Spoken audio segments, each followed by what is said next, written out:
नमस्कार, BDV news के इस बुलेटिन में आपके साथ मैं हूं स्वाति। शहर से जुड़ी हुई खबरों को देखेंगे विस्तार से, लेकिन सबसे पहले एक नजर डालते हैं हेडलाइंस पर। पीएम श्री वायु सेवा की पहली उड़ान भोपाल से जबलपुर पहुंची। डुमना विमानतल पर पहली उड़ान का वाटर कैनन से किया गया स्वागत। लोक निर्माण मंत्री और अन्य जनप्रतिनिधियों ने हरी झंडी दिखाकर रीवा किया रवाना। और असल चौक के पास बन रही नई सड़क की जांच के निर्देश। महापौर ने सड़क का निरीक्षण करने के बाद दिया आदेश। मध्य प्रदेश में पीएम श्री पर्यटन वायु सेवा शुरू हो गई है। इसी के साथ जबलपुर, भोपाल, इंदौर, ग्वालियर, उज्जैन, रीवा, खजुराहो और सिंगरौली एक दूसरे से कनेक्ट हो गए। पीएम श्री पर्यटन वायु सेवा की पहली उड़ान भोपाल से जबलपुर के डुमना विमानतल पहुंची। यहां विमान का भव्य स्वागत किया गया। डुमना विमानतल पर लोक निर्माण मंत्री राकेश सिंह सहित अन्य जनप्रतिनिधियों ने विमान को हरी झंडी दिखाकर रीवा के लिए रवाना किया। मध्य प्रदेश में पीएम श्री पर्यटन वायु सेवा शुरू हो गई है। इसी के साथ भोपाल, इंदौर, जबलपुर, ग्वालियर, उज्जैन, रीवा, खजुराहो और सिंगरौली एक दूसरे से कनेक्ट हो गए। सीएम डॉक्टर मोहन यादव ने भोपाल से पहली फ्लाइट को फ्लैग ऑफ कर रवाना किया। पहली उड़ान के जबलपुर डुमना विमानतल पहुंचने पर वाटर कैनन से भव्य स्वागत किया गया। लोक निर्माण मंत्री राकेश सिंह और अन्य जनप्रतिनिधियों ने विमानतल पर विमान का स्वागत किया। पहली फ्लाइट से पायलट के अलावा 6 यात्री जबलपुर आए। यात्रियों में सिरमौर विधायक देवराज सिंह भी शामिल थे, जबकि फ्लाइट से 4 यात्री रीवा के लिए रवाना हुए।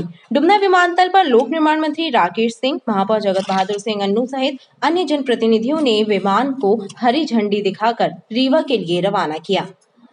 पीएम श्री पर्यटन वायु सेवा, इसके माध्यम से मध्य प्रदेश के 8 प्रमुख शहर जबलपुर सहित जुड़ रहे हैं, जिससे न केवल देशी बल्कि विदेशी पर्यटकों को भी उनको इसके माध्यम से बड़ी सुविधा प्राप्त होने वाली है। इससे कनेक्टिविटी तो बढ़ेगी ही, लेकिन उसके साथ साथ रोजगार के अवसर भी बढ़ेंगे और पर्यटकों का आना जाना भी, जो किसी भी स्थान के लिए बहुत महत्वपूर्ण होता है, वो भी बढ़ेगा। एक बड़ी सौगात माननीय मुख्यमंत्री मोहन यादव जी के द्वारा हमारे जबलपुर शहर के साथ साथ अन्य 7 और शहर मध्य प्रदेश के आज से जुड़ गए हवाई यात्रा से।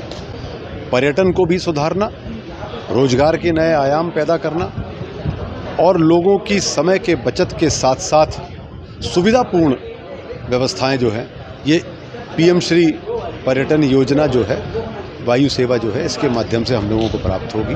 भोपाल से जबलपुर ये तकरीबन 45 मिनट्स की फ़्लाइट थी। यहाँ से अब हम रीवा जाएंगे, अराउंड 25 to 30 मिनट्स का फ़्लाइट टाइम है, और वहाँ से सिंगरौली अराउंड 20 मिनट की फ़्लाइट है।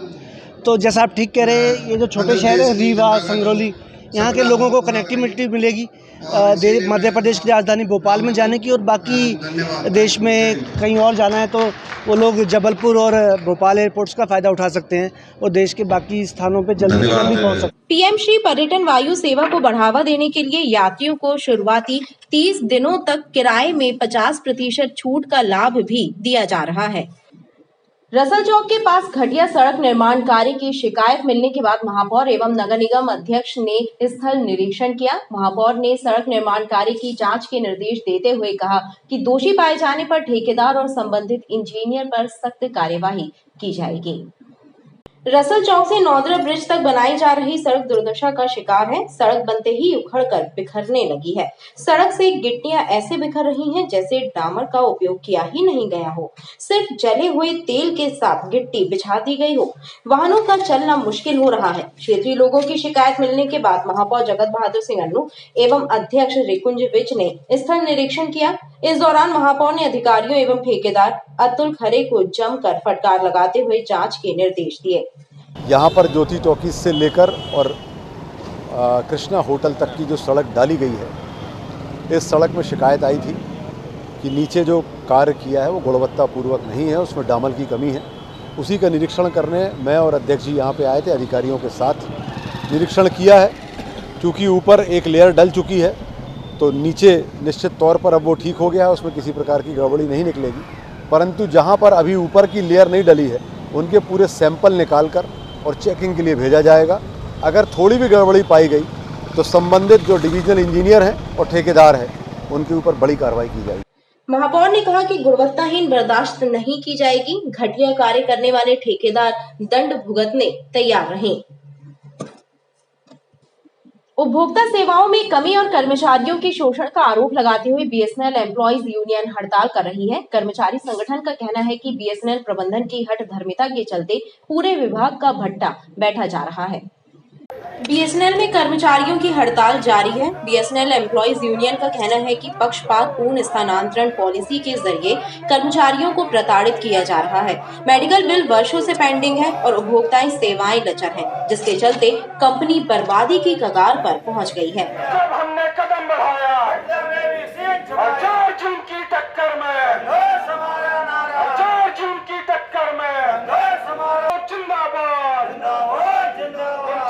बीएसएनएल एम्प्लॉय यूनियन ने कर्मचारियों की समस्याएं और बीएसएनएल के विकास से संबंधित मुद्दों 23 सूत्री मांग पत्र मैनेजमेंट को हमने दिया था, जिस पर कि बीएसएनएल मैनेजमेंट ने अनदेखा किया है। अभी तक कोई उन्होंने मीटिंग भी नहीं बुलाई है। पूरा समय देने के बाद भी मैनेजमेंट के द्वारा जो ये न्यायपूर्ण रवैया अपनाया जा रहा है, जिसके खिलाफ हम लोग यहाँ पर आंदोलनरत हैं। द्वितीय चरण चल रहा है, जिस पर कि हम मंगलवार को और गुरुवार को अभी लंच आवर से प्रदर्शन कर रहे हैं। अगर मैनेजमेंट नहीं मानता है तो आगे हम लोग और भी आंदोलन का रूप बदलेंगे। बीएसएनएल कर्मचारियों का कहना है कि यदि समय रहते प्रबंधन नहीं चेता तो काम बंद हड़ताल की जाएगी। नगर निगम के अन्य क्रांति दल ने सड़क और फुटपाथ को बेजा कब्जों से मुक्त कराने के लिए रांझी मोनी तिराहा के आसपास कार्यवाही की। कार्यवाही के दौरान क्षेत्र में हड़कंप मचा रहा। करीब 1 दर्जन से ज्यादा ठेले टपरे हटाई गए। रांझी मोनी तिराहे के पास पप्पू मद्रासी द्वारा फुटपाथ पर किए गए अतिक्रमण को हटाया गया। फुटपाथ पर बनाए गए टीन शेड को जेसीबी मशीन के जरिए तोड़ा गया। कार्यवाही के चलते क्षेत्र में हड़कंप मचा रहा।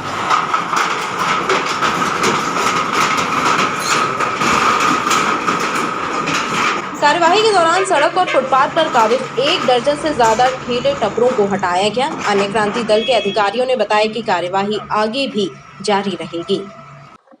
मदन महल कुलियाना मोहल्ला आमनपुर में रहने वाला एक परिवार बदमाशों की धमकियों से परेशान है। पीड़ित परिवार का आरोप है कि बदमाश उन्हें नशीले पदार्थ का कारोबार करने के लिए मजबूर कर रहे हैं। ऐसे में अब उनका घर से निकलना भी दूभर हो गया है। मदन महल थाना क्षेत्र आमनपुर कुलियाना मोहल्ला में रहने वाली पूजा समद और उनकी पुत्री पूर्वी समद ने एसपी कार्यालय में शिकायत पत्र सौंपा है। पीड़ित परिवार का आरोप है कि क्षेत्र में रहने वाले कुछ बदमाशों के द्वारा उन पर नशे का कारोबार करने का दबाव बनाया जा रहा है, जिसके कारण आए दिन उन्हें धमकियां दी जा रही हैं, जिससे उनका घर से निकलना भी दूभर हो गया है। पीड़ित परिवार ने बदमाशों के विरुद्ध थाने में शिकायत भी दर्ज कराई, लेकिन कोई कार्रवाई नहीं हुई। ललित थापा मुझे बहुत परेशान करता है। आए दिन मुझे रास्ते में रोक लेता है, उल्टी सीधी गालियां देता है और मुझे नशीले पदार्थ बेचने के लिए फोर्स करता है और मैं बहुत परेशान हूँ। उसकी वजह से मेरा आना जाना बिल्कुल बंद है कहीं भी, और मुझे रास्ते में बहुत सारे लड़कों के साथ रोक लेता है। मैं आज एसपी ऑफिस में शिकायत देने आई हूँ। इसके पहले मैं 3 बार थाने में शिकायत दे चुकी हूँ। तो कोई कार्रवाई हुई? कोई कार्यवाही तो नहीं हुई है, इसीलिए आज मैं यहाँ पे आई हूँ। मेरी बेटी को आए दिन ललित थापा और उसके अन्य साथी राहुल कोल ये लोग सब बहुत धमकी देते हैं और गलत काम करने के लिए प्रेशर डाल रहे हैं, और वो खुद ही एक अपराधी है। आए दिन वो आके धमकी देता है, घर पे पत्थर चलवाता है। मेरी बेटी का निकलना मुश्किल है। वो बोलता है जान से मार देंगे, नशीली पदार्थ का काम करो मेरे साथ मिलके। पुलिस अधिकारियों ने पीड़ित परिवार को आश्वासन दिया है कि बदमाशों के विरुद्ध कड़ी कार्रवाई की जाएगी। जिला शिक्षा अधिकारी कार्यालय में पदस्थ एक बाबू को हटाने की मांग को लेकर गुरुजी संघर्ष मोर्चा के बैनर तले गुरुजियों ने संभागीय कमिश्नर को एक मांग पत्र सौंपा। गुरुजियों ने आरोप लगाया कि शासन के स्पष्ट आदेशों के बाद भी डीईओ ऑफिस में पदस्थ बाबू अपनी मनमर्जी पर आमादा है, जिससे गुरुजियों को क्रमोन्नति का लाभ नहीं मिल रहा। ऐसे में गुरुजियों में आक्रोश व्याप्त है। जिला शिक्षा अधिकारी कार्यालय में बाबू के पद पर पदस्थ अखिलेश रजक को हटाने की मांग को लेकर गुरुजी संघर्ष मोर्चा लामबंद हो गया है। गुरुवार को गुरुजी संघर्ष मोर्चा के तत्वावधान में गुरुजियों ने संभागीय कमिश्नर कार्यालय पहुंचकर ज्ञापन सौंपा और बाबू की कार्यप्रणाली को लेकर आक्रोश व्यक्त किया। गुरुजी संघर्ष मोर्चा के संयोजक संदीप यादव ने बताया कि शासन के स्पष्ट आदेशों के बाद भी बाबू की हठ धर्मिता से गुरुजियों को क्रमोन्नति का लाभ नहीं मिल पा रहा है। ऐसे में गुरुजियों में रोष व्याप्त है। शासन के द्वारा वर्ष 2008 में हम लोगों को जो है गुरुजी के संविदा पर नियुक्त किया गया, जिसकी प्रथम परीक्षा व्यापम पात्रता परीक्षा के रूप में आयोजित की गई। उसमें जो हमारे साथी उत्तीर्ण हुए उससे हम लोगों को नियुक्ति दिनांक से उसके रिजल्ट के दिनांक से हमको सम्मदा माना गया। उस गणना के तहत हमारा जो है 12 वर्ष क्रमोन्नति के हम पात्र हैं। डीओ में अखिलेश रजक जी की मनमानी के कारण, उनके शासन के आदेशों की अनदेखी करते हुए खुद के नियमों के तहत उस क्रमोन्नति के आदेशों को वो जो है अवहेलना कर रहे हैं और उनका कहना है कि आप जो है अभी क्रमोन्नति के लिए पात्र नहीं हैं। इसी सिलसिले में हम समस्त जिले के गुरुजी ने आज माननीय जिला शिक्षा महोदय जी को ज्ञापन दिया है और 10 दिन का हम लोगों ने समय दिया है। यदि इस 10 दिन के अंदर हमारी समस्याओं का निराकरण नहीं होता है तो निश्चित तौर पर हम 10 दिन के बाद में डीओ कार्यालय के सामने बैठकर और अनिश्चितकालीन धरना प्रदर्शन पर बैठेंगे। गुरुजी संयुक्त मोर्चा ने संभागीय कमिश्नर से 10 दिनों के भीतर बाबू को कार्यालय से हटाने की मांग की है, अन्यथा डीईओ कार्यालय के समक्ष अनिश्चितकालीन धरना देने की घोषणा की है। व्यापार में मुनाफा कमाने का झांसा देकर एक जालसाज ने 1 दर्जन से ज्यादा लोगों से 1.5 करोड़ रुपए ठग लिए। रकम वापस मांगने पर उसने लोगों को जो चेक थमाए वो भी बाउंस हो गए, जिसके बाद पीड़ितों ने पनागर थाने में शिकायत दर्ज कराई। मामले की जांच करने के बाद पुलिस ने आरोपी के विरुद्ध धोखाधड़ी का मामला दर्ज किया और उसे गिरफ्तार कर न्यायालय के समक्ष पेश किया गया। व्यापार में मुनाफा कमाने का झांसा देकर मुकुल जैन नामक एक व्यक्ति ने 1 दर्जन लोगों से अलग अलग 1.5 करोड़ रुपए की जालसाजी की।